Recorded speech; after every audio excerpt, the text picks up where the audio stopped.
Hello दोस्तों, आप सभी का स्वागत है मेरे चैनल में। और एक बार मैं फिर आप लोगों के बीच में एक बड़ी जानकारी लेकर के सामने आई हूँ।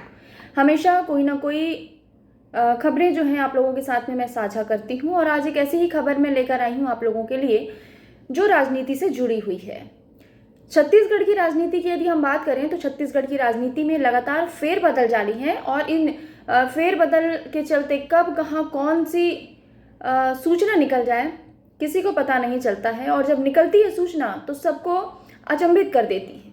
और ऐसी ही खबर आई है कल, जहां पर कल कांग्रेस, छत्तीसगढ़ कांग्रेस के जितने भी लीडर थे उनकी कल एक बैठक हुई है नई दिल्ली में, और उनके जो राष्ट्रीय अध्यक्ष हैं मल्लिकार्जुन खड़गे और राहुल गांधी के नेतृत्व में, अध्यक्षता में ये बैठक हुई, जहां पर तमाम विधानसभा चुनाव को लेकर के और जिन जिन राज्यों में आगामी नवंबर में जो चुनाव होने वाले हैं उसको लेकर के चर्चा की गई। चर्चा के बाद में तमाम रणनीतियां तैयार की गई हैं, और आगे क्या कुछ अब कांग्रेस चुनाव जीतने के लिए करेंगी, ये सारी चीज़ों पर चर्चा हुई है।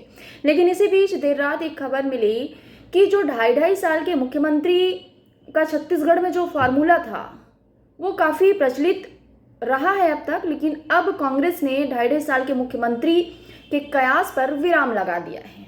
और हुआ यूं कि छत्तीसगढ़ के स्वास्थ्य मंत्री माननीय टीएस सिंहदेव, जिसे लोग प्यार से बाबा कहते हैं, उन्हें अब छत्तीसगढ़ के उप मुख्यमंत्री की जानकारी दे दी गई है, जिम्मेदारी दे दी गई है, माफ कीजिएगा, जिम्मेदारी उन्हें दी गई है।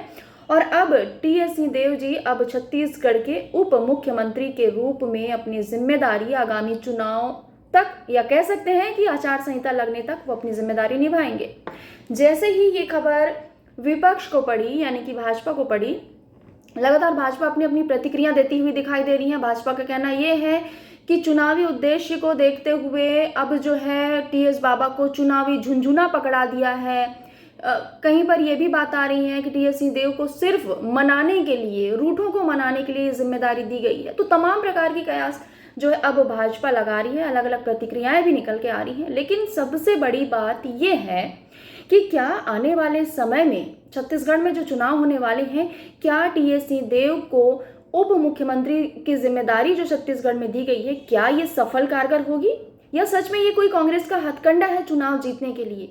क्योंकि देखा जा रहा है कि कुछ लोग जो बाबा समर्थित हैं वो बाबा को मुख्यमंत्री बनाए ना जाने को लेकर के नाराज चल रहे थे। संगठन में भी नाराजगी देखी जा रही थी लगातार, लेकिन इन्हीं नाराजगियों को दूर करने के लिए इस प्रकार के फैसले लिए गए हैं। लेकिन अब देखना होगा कि क्या आगामी विधानसभा चुनाव में जो परिणाम आएंगे वो क्या इस पर प्रभाव करती है, ये देखने वाली बात होगी। Bye bye.